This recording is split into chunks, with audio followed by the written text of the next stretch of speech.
This next little segment, I'd like to talk about one of the most important things to develop in your style, or for any musician to develop, and that's your ears. To make a conscious decision to develop your ears. There's many ways you can do this. Some may feel more natural to you than others. There's obviously listening to your favorite artists and copying the songs, listening to the records, and then trying to figure out how to play it. Getting a book and reading the chords is fine, but really it's good to listen to it and try to find what the heck is going on there. Transcribing music is very helpful. Transcribing is the process of listening and writing it down in manuscript form. I did a lot of that in my early days with Frank Zappa. Very, very helpful in my ability to translate an inner musical idea to my fingers, because that's really what it's about for you, is the ability to translate, well, I believe that's what it's about, is the ability to translate an idea that's in your head to your fingers effortlessly without any real thought involved. Just have it flow out.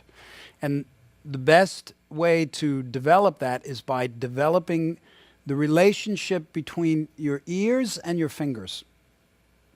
You want your fingers to develop eyes on them, so to speak. And one of the great ways to do that is whenever you play anything in the beginning, especially when you're learning or at any time, take a segment of time and sing everything that you play. Now, for some of you, it might be very simple. For some, you'd be surprised how difficult it could be, because everybody has a different level of inner ear, so to speak. And if you can't connect your ear with the notes you're playing, don't worry, because you can develop it. It's something that can be developed if you have the patience and you want to do it. But when I say being able to sing what you play, this is going to be very helpful in identifying with an emotional or a visualization in your head, and then getting it out on the instrument in an audibly melodic, descriptive way. So when you're doing your exercises or scales, it's always good to take some time and sing everything you play. And you'd be surprised, maybe you're going to go to sing a note and you can't hit it right away.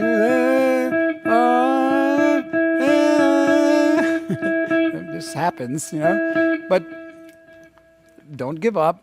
Be patient. Relax. And find that note.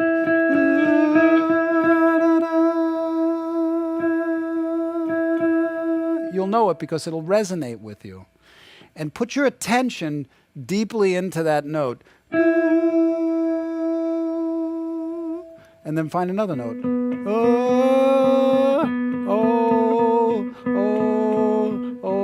You know when it's wrong, right? It feels good when you nail it. Then you move it around.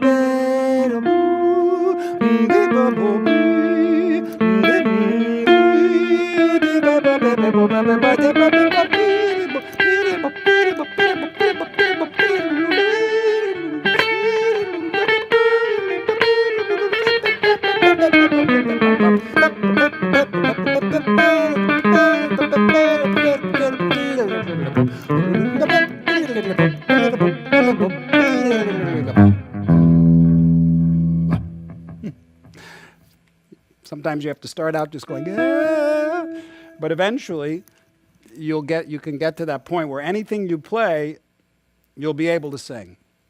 And that's incredible ear training. And there's very many other things that you can do to develop your ears that some of them are very difficult. Sing a harmony to what you play, like a fifth.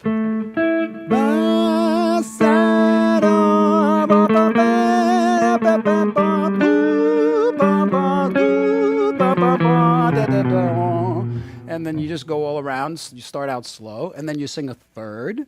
And if you're feeling really randy, you can sing a second. Da, sa, da, bo, ya, da, ya, da, etc. This is really good practice. One of the things I used to do that was incredible to developing your inner ear is make a tape of various intervals for like an hour. An hour tape that goes.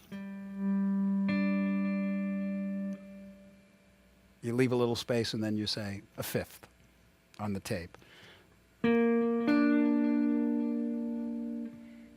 Major third, etc. So if you listen back to that, you'll hear the interval, you'll focus on it, and you'll guess what it is, or you'll know what it is, and then you will hear what it is. This is incredible training that will advance your ability to be effective as a songwriter, as a soloist, as a musician, because you're really working on the important stuff. It's all important, but this is vital, vitally important. And that's ear training, and I would encourage you to conceive of as many possible things as you can do to develop your inner ear.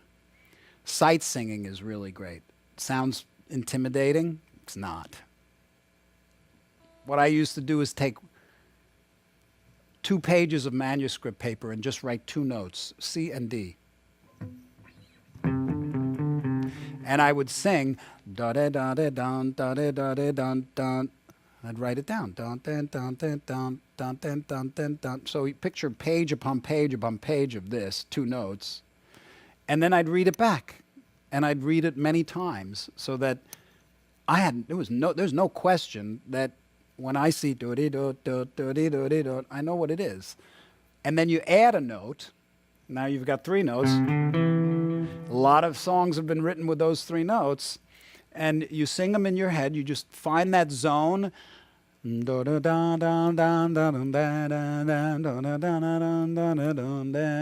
know, I'm just making this up. And then you write that down.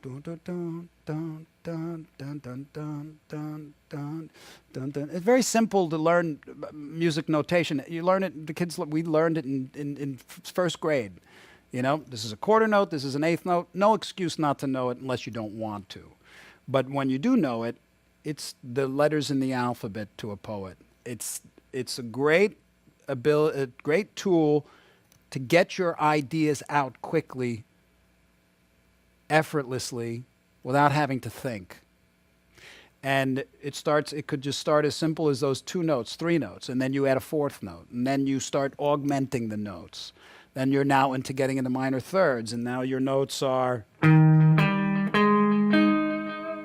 and you're writing melodies with those notes, and then maybe your notes are,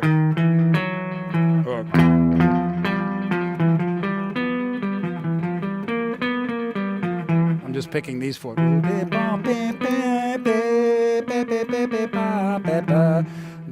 then you go into that zone and you find that atmosphere in your head of the quality that those notes create, and you write a melody, and you write it, page after page, just those notes, and then you go back and read it. After a while, there's nothing you won't be able to write and not sing or hear in your head, and that's liberation. That's really a great place to be. And I'm not a master at this, by the way. It's something that I could still spend time on. But that's a great way to train your ears to make your inspirations instant, seamless, and powerful. And that's ear training.